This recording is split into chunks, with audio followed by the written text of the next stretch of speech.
Qu'est-ce que la faille traumatique? Quelles sont les origines du dévoreur d'âme, celui qu'on appelle le pervers narcissique? Son vide étant son incapacité émotionnelle à se développer dans son intériorité, dans ses ressources pour s'en sortir, il n'a plus de ressources pour s'en sortir. Welcome mes belles lumières dans cette nouvelle vidéo, c'est Alice Light, je suis experte en perversion narcissique et fille d'une maman perverse narcissique. Laisse-moi t'exposer dans cette série de vidéos les origines du dévoreur d'âme, le dévoreur d'âme étant le pervers narcissique, ainsi que les failles qui le composent. Let's go!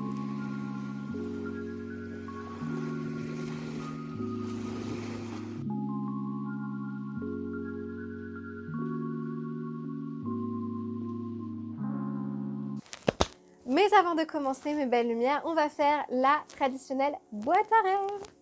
Parce que dans la vie, tout commence par un rêve. Donc si tu as vu mes vidéos précédentes, sur chaque vidéo, en début de vidéo, je ferai ce que j'appelle un petit rêve. Donc je t'invite à prendre soit ton meilleur stylo et ton meilleur papier, ta meilleure application de notes sur ton ordi, ton iPad ou ce que tu veux, et tout simplement d'aller noter aujourd'hui 1 à 3 rêves qui t'animent. Et ce sont des rêves bien sûr que tu as envie et que tu peux réaliser, et surtout qui te mettent en joie.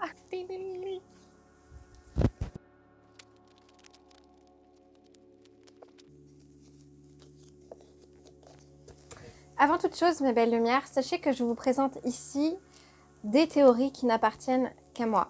Ce sont des failles que j'ai décidé de créer et de faire avec des théories qui existent déjà, que ce soit dans la psychanalyse, dans la psychologie.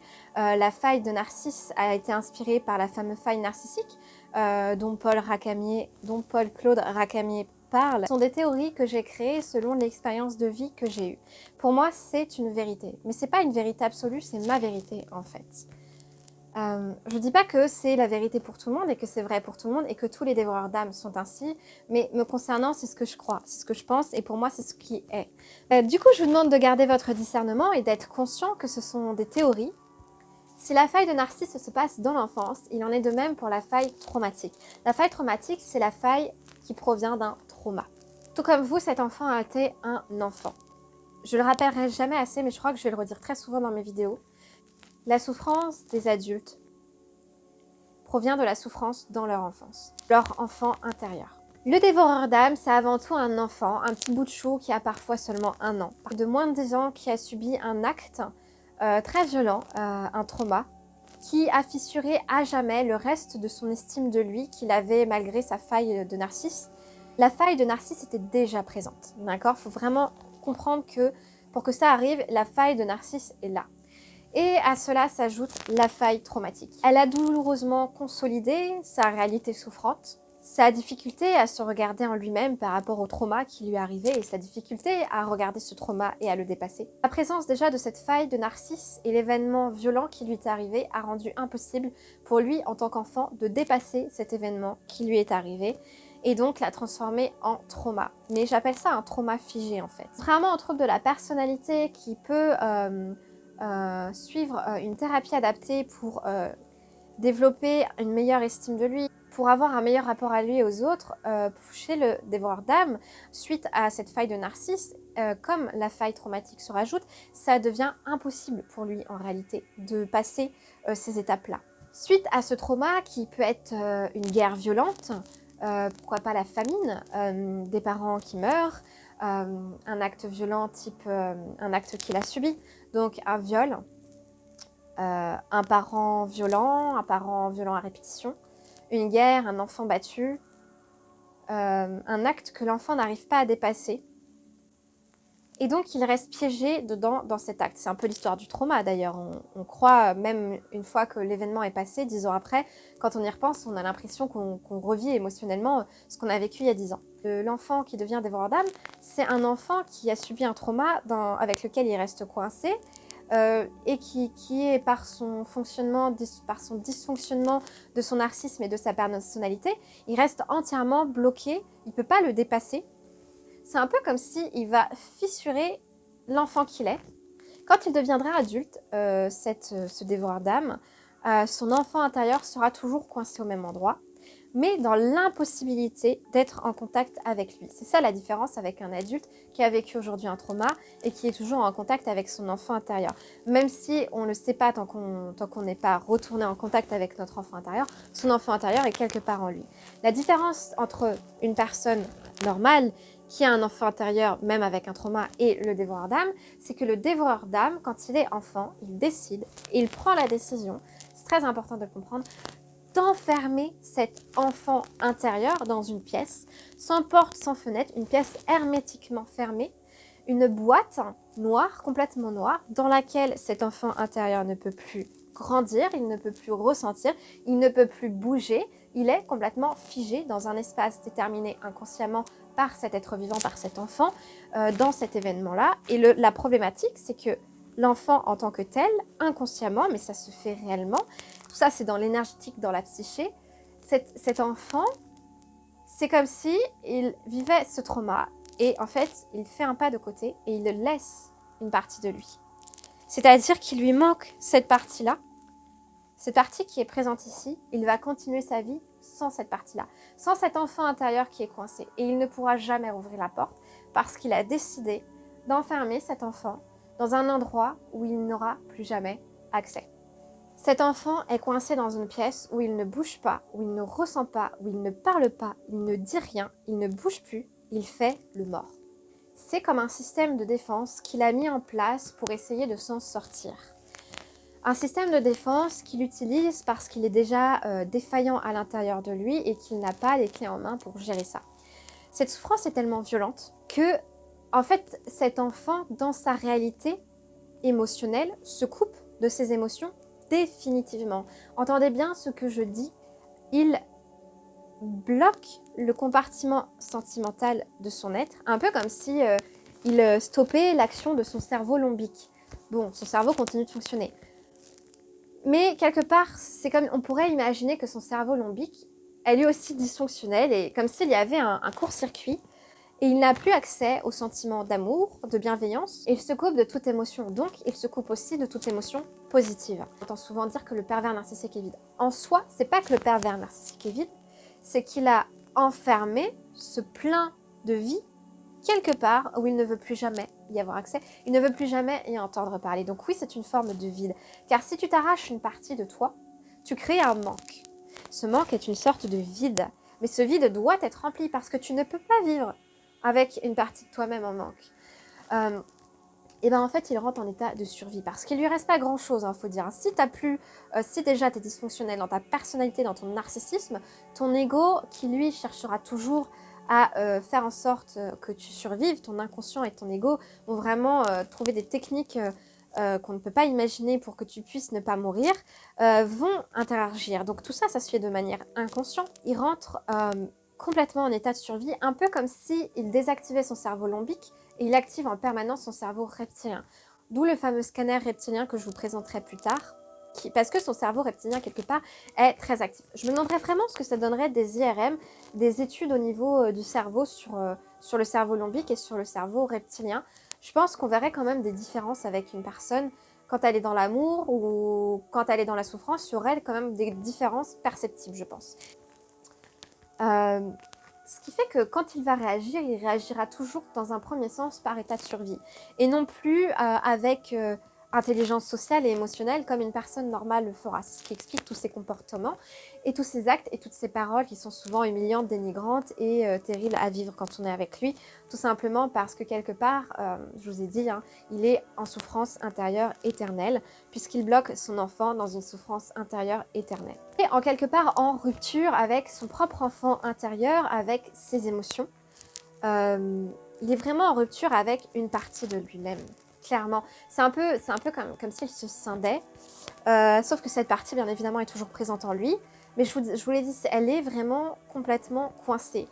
Et ce qui fait que quelqu'un d'autre qui n'est pas dévoreur d'âme peut vivre la même histoire, mais ira décoincer son enfant intérieur, c'est vraiment le choix consciemment de le faire, et aussi le fait que cette personne qui n'est pas dévoreur d'âme peut le faire parce qu'elle a déjà une structure de base. Je ne peux pas vous l'expliquer autrement. C'est quelque chose qu'on comprend énormément et qu'on voit quand on est enfant de parents narcissiques.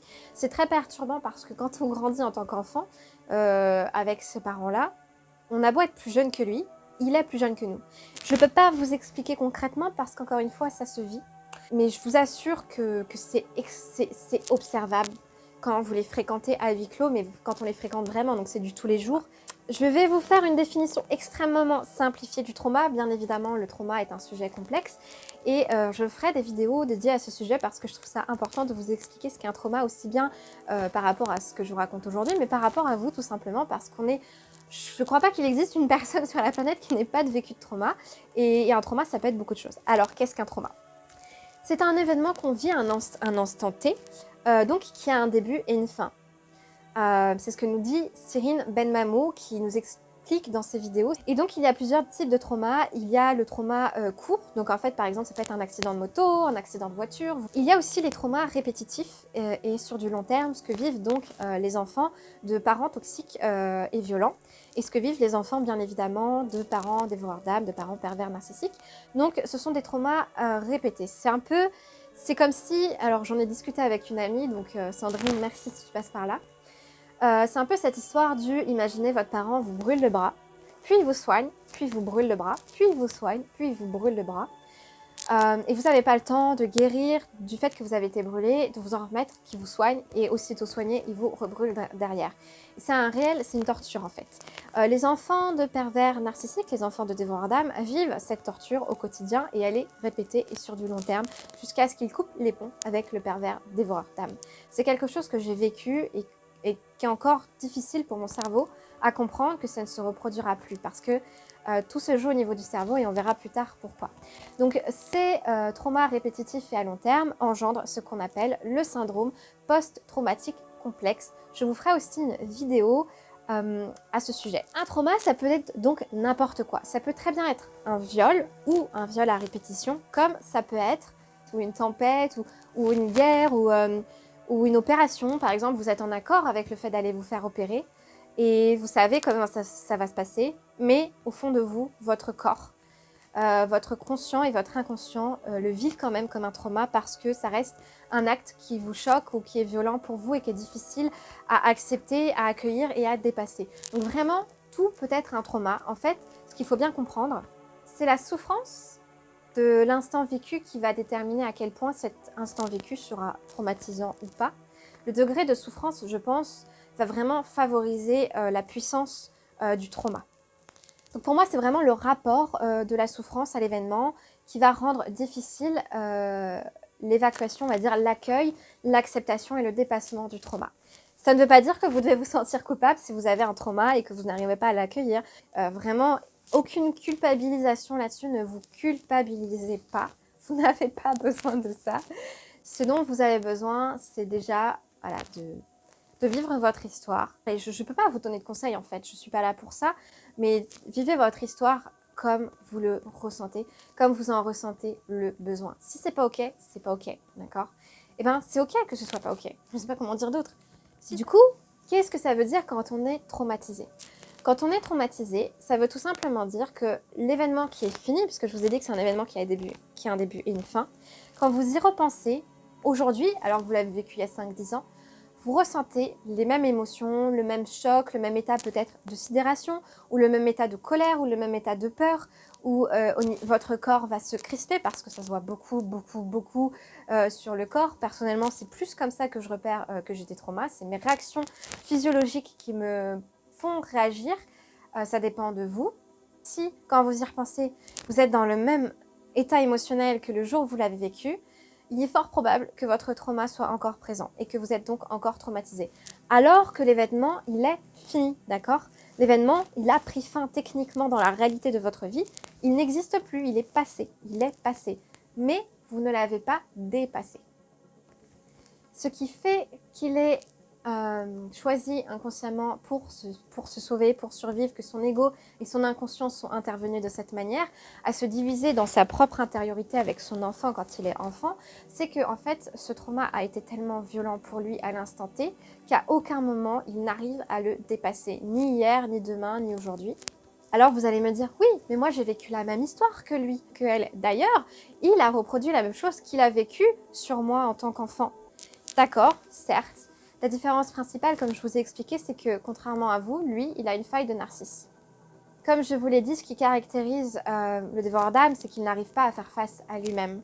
Parce que pour aller vers le développement de soi, le développement de sa propre personnalité, finalement pour aller vers l'amour des autres, il faut aller vers l'amour de soi. Pour aller vers l'amour de soi, il faut accepter d'avoir vécu quelque chose, probablement pour lui, d'immonde, d'humiliant, de terrible, et il ne peut pas l'accepter. Si vous avez une faille de narcisse, que vous n'avez pas les armes de votre personnalité, de votre caractère, de la puissance de votre estime de vous, de la puissance de l'amour que vous vous portez pour dépasser cet événement. Quelle force existe en vous pour affronter un tel événement, un tel trauma? Quelles sont les forces qui existent dans cet enfant qui a décidé de rompre avec lui-même? Puisqu'il a décidé de rompre avec lui-même, il a décidé aussi bien de rompre avec toutes ses parties mauvaises qu'avec toutes ses parties bénéfiques. Il a donc décidé de rompre avec tout ce qui l'armait pour affronter ce qui est mauvais dans ce qu'il vit. Il faut bien que vous compreniez qu'il y a quelque chose de très spirituel dans la faille.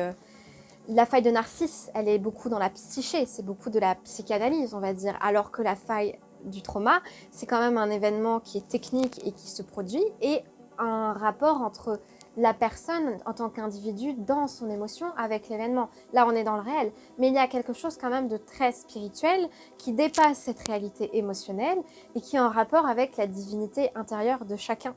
Je pense notamment au viol. Beaucoup de dévoreurs d'âme ont subi des viols.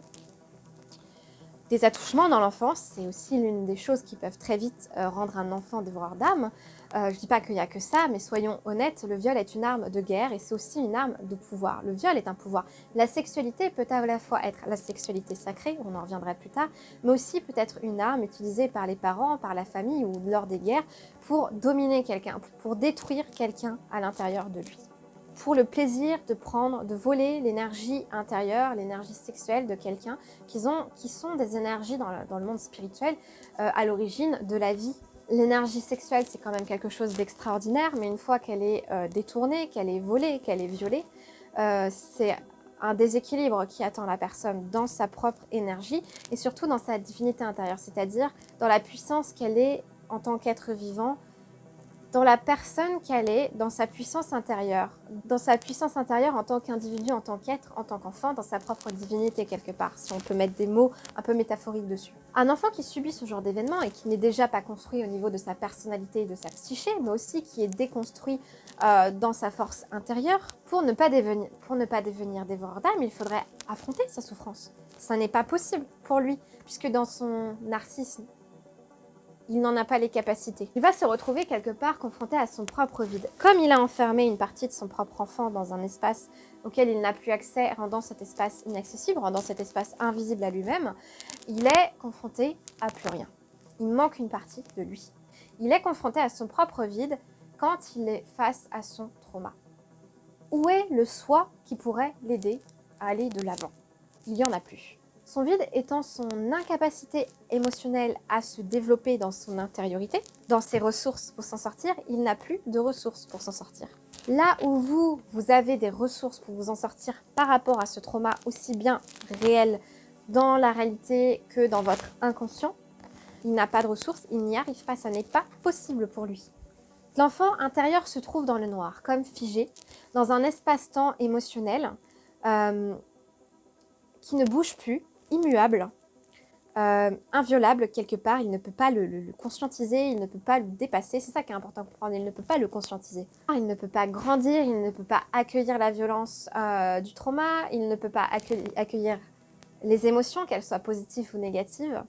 Quelque part, il n'a plus de visage, il n'a plus de personnalité. Et donc, là, je vais vous dire que quelque part, le dévoreur d'âme se coupe d'une partie de son âme, de son intériorité, de ce que j'appelle la divinité intérieure, la puissance intérieure. Et on en vient du coup à ce que j'appelle la faille de l'âme. Suite à cette faille de Narcisse et à la faille traumatique qui fait que cet être humain n'arrive pas à être qui il est, nous allons voir la troisième faille qui est une faille un peu moins cartésienne, un peu moins psychanalyste. On est vraiment dans quelque chose de beaucoup plus spirituel et nous allons voir ça ensemble. Il s'agit de la troisième faille. Si cette troisième faille t'intéresse, et je l'appelle la faille de l'âme, je t'invite à aller voir ma prochaine vidéo et n'hésite pas aussi à t'abonner. Et sur ce, mes belles lumières, je vous remercie infiniment d'être passé par là et d'avoir écouté cette vidéo qui doit être assez longue. J'espère que les explications t'auront plu. Je te rappelle que ce n'est que ma vérité. Sache que tu es libre d'accepter ou pas cette vision des origines du pervers narcissique. En attendant, si la vidéo t'a plu, je t'invite à t'abonner et à activer la petite cloche pour recevoir les notifications lorsque je posterai mes prochaines vidéos. Et tu peux aussi mettre des petits pouces bleus, comme ça m'aide moi pour le référencement et ce serait vraiment super. Je te remercie infiniment d'être passé par là et je te dis à bientôt. Et je t'envoie plein d'amour et de lumière et je te fais des bisous moustachus d'amour et de lumière.